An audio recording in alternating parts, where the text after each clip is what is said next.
দেখতে দেখতে বিশ্বকাপ শেষ সময়ে এসে হাজির হচ্ছে। শেষ হলো, লাইন আপও দাঁড়িয়ে গেছে। গেল রাতে আর্জেন্টিনা এবং কেপ ভার্দে যে খেলাটা হলো, সেই খেলাটা দেখে অনেকেই ফাইনালের ফিল পাচ্ছেন। দর্শক আমন্ত্রণ, মাঠের খেলা জয়ের বেলাতে। আপনাদের সঙ্গে আছে আমি রাজমুস সাকিব, আমার সঙ্গে আছেন আমাদের দুই সহকর্মী নয়ন এবং মারিয়া। আপনাদের দুজনকে স্বাগত আমাদের স্টুডিওতে। ধন্যবাদ। আলোচনা যাবার আগে আমরা আর্জেন্টিনা এবং কেপ ভার্দে যে ম্যাচটা হয়েছে সেই ম্যাচের রিপোর্টটি একটু দেখে আসতে চাই। দর্শক দেখে আসি রিপোর্টটি।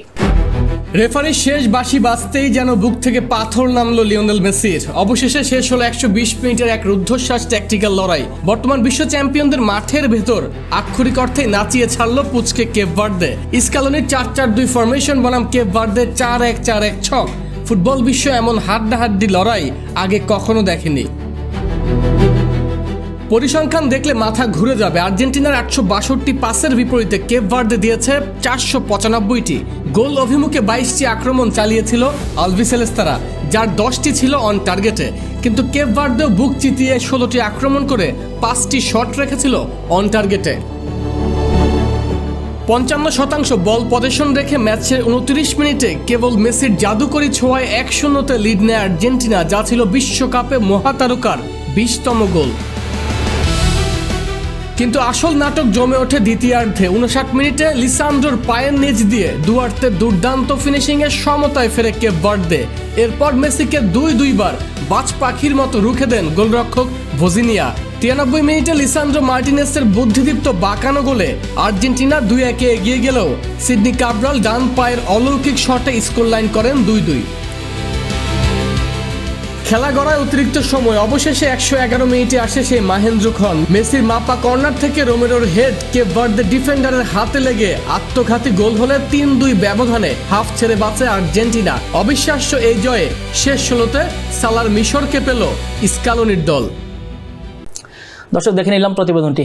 মারিয়া, নয়ন এবং আমরা কেউই আসলে তো ঘুমাতে পারিনি। আসলে এমন ম্যাচ হয়েছে আর্জেন্টিনা এবং এই কেপ ভার্দের ম্যাচটা আসলে ঐতিহাসিক একটা ম্যাচ। মারিয়াকে দিয়ে শুরু করি, ব্রাজিল ভক্ত মারিয়া। আমি শুধু বলতে চাই যে কালকে যে ম্যাচটি আমি দেখেছি, আমার আমি আসলে কি বলবো, এত সুন্দর খেলা, টান টান উত্তেজনা এবং যে গর্জন ছিল আসলে, দর্শক সারিতে যারা বসেছিলেন সেখানে আর্জেন্টাইন ফ্যান ফলোয়ার ছিলেন, সেখানে ব্রাজিল ফ্যান ফলোয়ার ছিলেন, সেখানে হয়তো কেপ ভার্দেরও ছিলেন বা আরও যে টিমগুলো রয়েছে সবারই ছিলেন। বাট আমার মনে হচ্ছিল যে কেপ ভার্দে যেটা খেলেছে, আর্জেন্টিনার মতো একটা টিম যেখানে তাদের মেসি রয়েছেন, সেই টিমটাকে এক্সট্রা টাইমে যে খেলাটাকে যে এক্সট্রা টাইমে নিয়ে যাওয়ার যে ব্যাপারটা এবং টান টান উত্তেজনা এবং মানুষের মধ্যে যে মানে কিউরিওসিটি, আসলে কি হবে এই ম্যাচ আসলে কি হবে। কেপ ভার্দে তো গোল 2টা অলরেডি শোধ করে দিয়েছে। তখন যখন 2-2 হয়ে গেছে তখন দর্শক তো উত্তেজিত, আর্জেন্টাইন ফ্যান ফলোয়ার উত্তেজিত যে আসলে কি হবে, আসলে কাজ কামরা এড়ে যাচ্ছে। এই যে ব্যাপারগুলো, এই যে উত্তেজনা, এই যে একটা প্যানিক করার ব্যাপার, সিচুয়েশন, এগুলো তো ভীষণভাবে এনজয় করেছি। সবচেয়ে বেশি এনজয় করেছি যে কেপ ভার্দে, আমরা শুনেছি যে ছোট টিম, ভালো খেলেন না, ফিফা র্যাঙ্কিং এ হয়তো 64 64, হ্যাঁ এরকমই। তো সেই একটা ফিফা র্যাঙ্কিং এ 64 একটা টিম, সেই টিম আর্জেন্টিনাকে এইভাবে আমি কি বলবো যে কেপ ভার্দে ঘাম ঝরিয়ে ফেলেছিল আর্জেন্টিনার। সো সেই জায়গা থেকে আমার আসলে বলা যে আমার চোখে দেখা, আমি যেটা ফিল করি যে আমার চোখে কেপ ভার্দে হচ্ছেন গতকালের উইনার, ম্যাচ উইনার। একদম। নয়ন, আপনার কাছে জানতে চাই, আসলে সবাই স্কোর লাইনটা দেখছে যে দিন শেষে 3-2-তে আর্জেন্টিনা জিতলো, কিন্তু কেপ ভার্দে আসলে হৃদয় জিতে নেওয়ার মতো ম্যাচ খেলেছে এবং যেই শেষ গোলটা ম্যাচের ফলাফল নির্ধারণে আমরা এখন কাউন্ট করছি, সেটাও কিন্তু আত্মঘাতী গোল। এবং সেটা যদি না হতো, এই খেলা যদি আসলে টাই ব্রেকে যেত, আপনার কাছে কি মনে হয় আসলে ভজিনা পারতেন কিনা আসলে কেপ ভার্দের হয়ে ইতিহাস গড়ে ফেলতে? এটা বলা আসলে খুবই টাফ। একদিকে এমি মার্টিনেজ আর একদিকে ভজিনহা, দুজনেই আসলে খুব ট্যালেন্টেড গোলকিপার। ভজিনহার থেকে এই ওয়ার্ল্ড কাপে যে পারফরমেন্সটা আমরা দেখতে পাচ্ছি, প্রত্যেকটা ম্যাচে আসলে যেভাবে দুর্দান্ত সেভ করছে, আর একদিক থেকে আসলে এমি মার্টিনেজ গত আসর থেকে সে প্রমাণিত সে আসলে কি করতে পারে। এমি মার্টিনেজকে আমরা পেনাল্টি স্পেশালিস্ট হিসেবেও চিনে থাকি। দেখেন, এইটার আগে আসলে আমি একটু বলতে চাই যে আজকের ম্যাচ শেষে কিন্তু আমরা দেখেছি যে মেসি যখন তার ড্রেসিং রুমে যায়, সে কিন্তু তার টিম মেম্বারদেরকে একটা কথা বলেছিল যে সে আসলে আজকের ম্যাচটা জিতলেও সে সন্তুষ্ট না। কেন? একদমই তাই। কারণ প্রতিপক্ষকে আসলে কখনোই ছোট হিসেবে দেখতে হবে না, সে যেই হোক। তো সেম ভাবে যদি দেখেন যে ফুটবল ভক্তরা, অধিকাংশ ফুটবল ভক্তরাই ভাবছিল যে আর্জেন্টিনা কেপ ভার্দের বিপক্ষে খেলবে, সেখানে হয়তো অ্যাগ্রেসিভ ফুটবল বা খুব ডমিনেট করে আর্জেন্টিনা খেলবে। কিন্তু যখন আসলে তারা মাঠের লড়াইয়ে নামলো, সবাই কিন্তু কিছুটা অবাক হয়ে গেছে যে মানে যেখানে আর্জেন্টিনার কথা ছিল ডমিনেট করে খেলার, সেখানে কিন্তু আর্জেন্টিনা পারছিল না। মানে ভজিনহা যেভাবে আসলে চীনের প্রাচীর হয়ে ঠেকিয়ে দিচ্ছিল আর্জেন্টিনাকে, তো ওই পুরো ম্যাচটা দেখতে আসলে খুব দুর্দান্ত লাগছিল। টাই ব্রেকার আসলে কি হতো এটা বলা আসলে আমার পক্ষে খুবই টাফ। আচ্ছা, যে আসলে আমরা খেলাটা দেখছিলাম, আসলে খুব ফাস্ট ফুটবল খেলছিল কিন্তু কেপ ভার্দে। এত ছোট্ট একটা জনসংখ্যার দেশ, তাদের বুকের পাটা এত বড়, মানে তাদের প্রতিটা বলবো পাস, প্রতিটা শট কিন্তু আমরা এনজয় করছিলাম। দ্বিতীয়ার্ধের পরে কিন্তু তারা খোলনলসে পাল্টে ফেলেছিল। মারিয়া, আপনার কাছে কি মনে হয় যে আর্জেন্টিনাকে হালকাভাবে নিয়েছিল কেপ ভার্দেকে? তারা যদিও বলছে যে কেপ ভার্দে নিয়ে তাদের প্ল্যান ছিল, কিন্তু মাঠের খেলায় কিন্তু আমরা সেই গতিময় ফুটবলটা দেখতে পাইনি আর্জেন্টিনার তরফ হতে। আপনার কি মনে হয়? আর্জেন্টিনা আমার মনে হয় যে আসলে সিরিয়াসলি নেয়নি কেপ ভার্দেকে। আমি কি বললাম এটা ঠিক বলছি? তাই না, সিরিয়াসলি অবশ্যই নিয়েছে, যেহেতু আসলে মেসি থেকে শুরু করে স্ক্যালোনি সবাই কিন্তু বলছিলেন যে বিশ্বকাপের কোনো ম্যাচ কিন্তু আসলে সহজ না, কেউ কাউকে ছেড়ে দেয় না। এবং ভাইয়া যেটা বলছিলেন যে সব ম্যাচে কিন্তু সব ফুটবল যে টিমগুলো আমাদের রয়েছে, সেই টিমগুলো সব টিমই ভালো খেলছে এবং কাউকে আসলে ছোট করে দেখার কোনো সুযোগ নেই এবারে বিশ্বকাপে। তো সবাই সবার বিউটিটা দেখাচ্ছে যে আমরাও পারি। আমাদের হয়তো বা দেখা যাচ্ছে যে কেপ ভার্দে একটা জানান দিয়ে গেল যে আসলে তাদের বিউটি, তাদের স্ট্রেংথ, তাদের খেলার যে স্পিরিট সেটা কতটা, এবং তাদের আমার মনে হয় কালকের ম্যাচে তাদের দর্শকপ্রিয়তা হাজার হাজার গুণ বেড়ে গেছে। নিঃসন্দেহ নন, আমরা তো আসলে এই নিউজ নিয়ে আসলে সারাদিন পড়ে থাকি, রাতের বেলা আসলে আমাদের সেই ফুরসত থাকে না।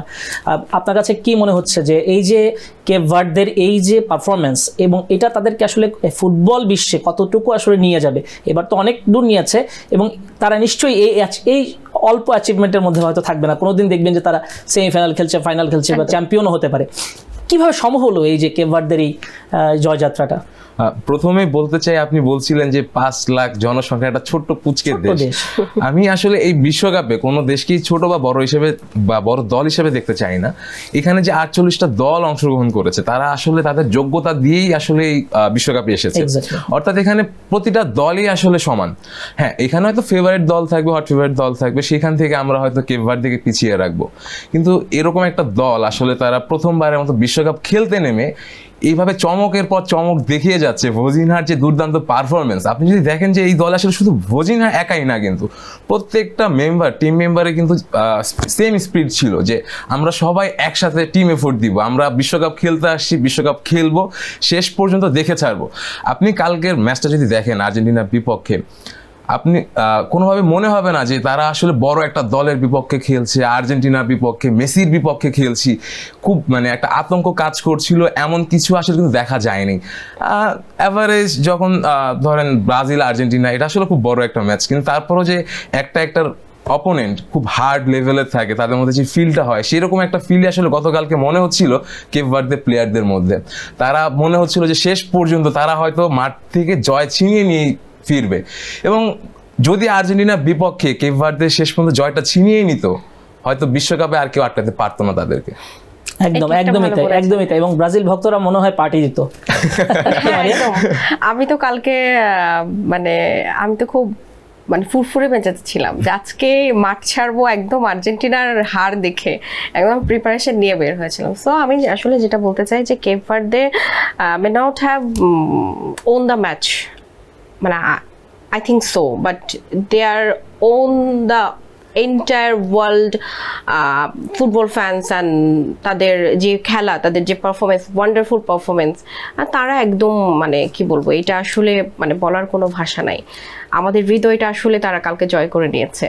আচ্ছা, আমরা একটু দেখি আসলে এই যে শেষ 16 লাইন আপ কিন্তু দাঁড়িয়ে গেছে।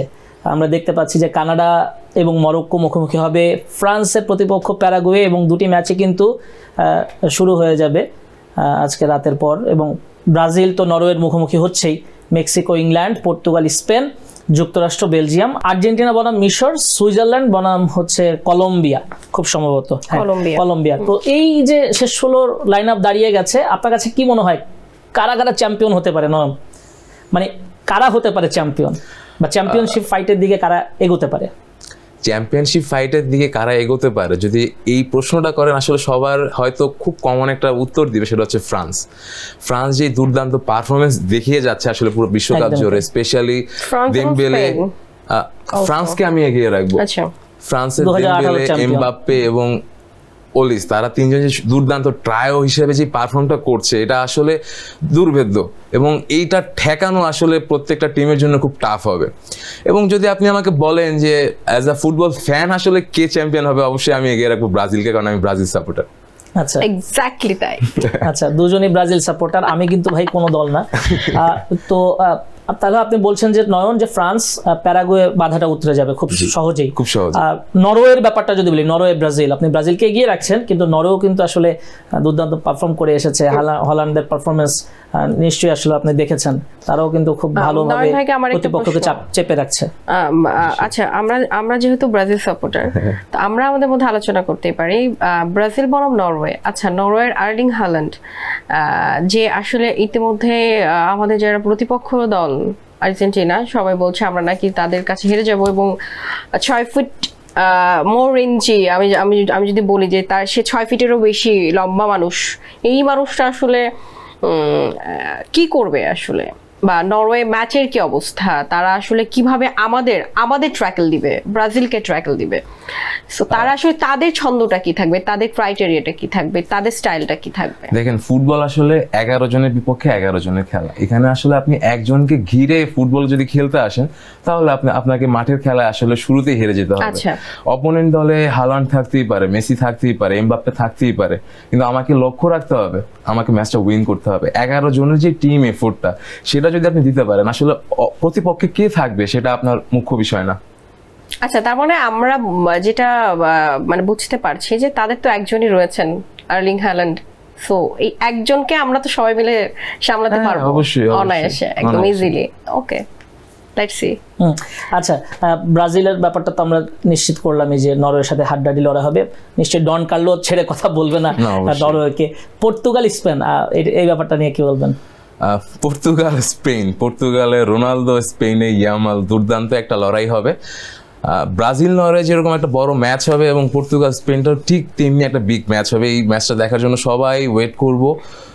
রোনালদোর শেষ বিশ্বকাপ সম্ভবত, এবং তরুণ তুর্কি ইয়ামালের প্রথম বিশ্বকাপ, ভালো না করলে এটাই শেষ ম্যাচ অ্যাকচুয়ালি।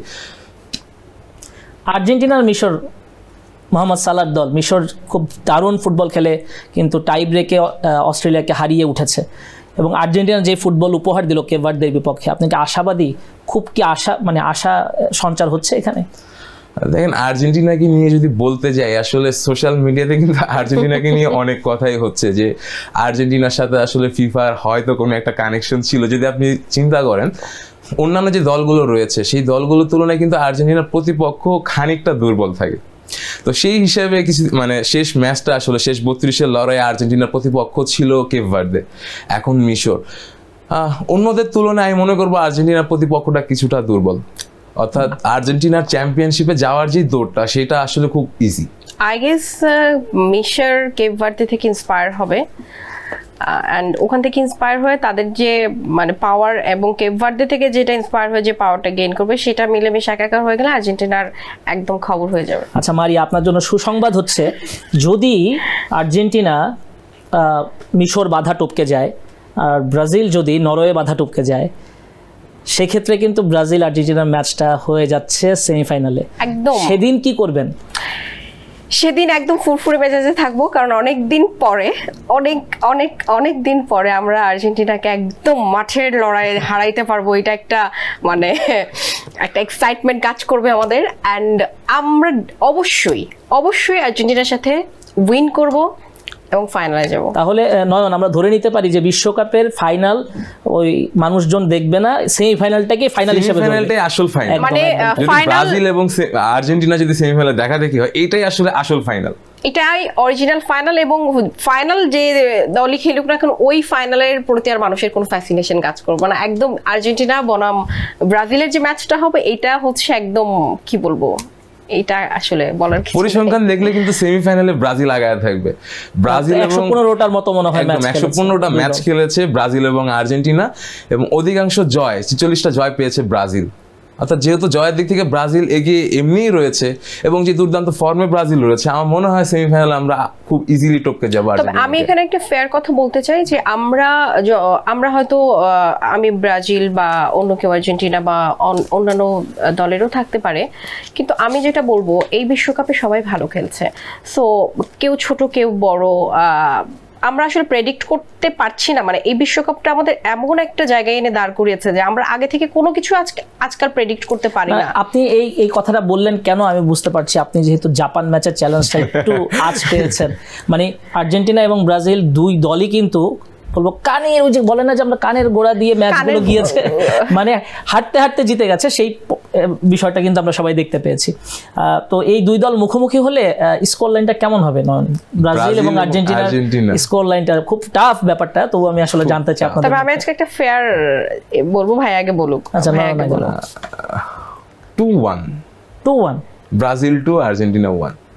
আচ্ছা, ভিনি আছে দুই এন্ডে কিন্তু অনেক গোল মেশিন আছে। আপনি মেসি কিন্তু প্রতি ম্যাচে গোল করছে। মারিয়া 2-1 বলেছে নয়ন। নয়ন ভাই 2-1 বলেছে। 2-1 আমি 3-1 মানে আর্জেন্টিনা 1, আর্জেন্টিনা 1 ব্রাজিল 3। তিনটা। ব্রাজিলের 3 গোলের মধ্যে 2 গোল কি ভিনি দিবে না? সবগুলো গোলে ভিনি ভিনি আছে, দিবে। নেইমার আছে, নেইমার তো খুব সম্ভবত মাত্র 20 মিনিট সময় পেয়েছে এই কয়দিন খেলে। নেইমারের কাছ থেকে আপনি এরকম মানে বলবো হাই ইন্টেন্স ম্যাচে খুব কি বেশি ম্যাচ টাইম আশা করেন? মানে কার্লো আনচেলত্তি কি তাকে এতটা ম্যাচ টাইম দেবে, নাকি বাকিদের আসলে মার্টিনেল্লি থেকে শুরু করে রায়ান? এটা ম্যাচের উপর ডিপেন্ড করে যে ম্যাচ আসলে কোন দিকে যাচ্ছে, সেই এই হিসেবে ডিপেন্ড করতেছে যে আসলে নেইমার কতক্ষণ আমাদেরকে আনন্দিত করবে। এটা হচ্ছে সেই ব্যাপার। সেটা তো গুরুত্বপূর্ণ ম্যাচে আসলে ওই ধরনের রিস্ক নেওয়াটাও আসলে খুব কঠিন, কারণ যেহেতু ব্রাজিল আর্জেন্টিনা ম্যাচ হবে আমরা লাস্টে কার্লো আনচেলত্তির যে বিউটি দেখেছি, ব্রেনের যে বিউটিটা দেখেছি, যার যে কারিশমা দেখেছি, তার যে কুলনেস দেখেছি, সো সেই জায়গা থেকে আমি তাকে ভীষণভাবে সেই দিনের পর থেকে আমাদের কোন ম্যাচ যেন ছিল আমাদের জাপানের সাথে যে আমাদের ব্রাজিলের যে খেলাটা ছিল, তো ওই ম্যাচে যে তিনি যে মানে আমি তো বলবো যে একদম মাস্টার মাইন্ড একজন বলবো আমি, তো উনি সেই যে বিউটিটা আমাদের দেখেছে, সেই জায়গা থেকে আমি তাকে খুব ট্রাস্ট করতেছি যে সে অবশ্যই কোনো ম্যাজিক করবে এবং সে ম্যাচ বুঝে আসলে আমরা যদি আর্জেন্টিনার সাথে খেলি তো ওখানেও আমাদের একটা ম্যাজিক হবে আই গেস। আচ্ছা, মানে ব্রাজিল 3-1 হ্যাঁ 3-1 2-1। আচ্ছা, দেখা যাক, আমরা দেখবো ম্যাচ শেষে এবং পরবর্তী অনুষ্ঠানে যখন আমরা আসবো তখন এটা মিলিয়ে দেখবো হয় কিনা। অনেক অনেক ধন্যবাদ আপনাদের দুজনকে। আমাদের বিশ্বকাপের বলবো যে রাউন্ড অফ 16টা খুব দারুণ হোক, আরো জমজমাট ম্যাচ আমরা আসলে আশা করি, যেমনটা আসলে কেপ ভার্দে, আর্জেন্টিনা, ব্রাজিল এবং জাপান ম্যাচগুলো আমরা দেখেছি। তো অসংখ্য ধন্যবাদ দর্শক। এই ছিল আসলে মাঠের খেলা জয়ের বেলা। আপনারা সবাই আমাদের সঙ্গে থাকবেন, কালবেলার সঙ্গে থাকবেন।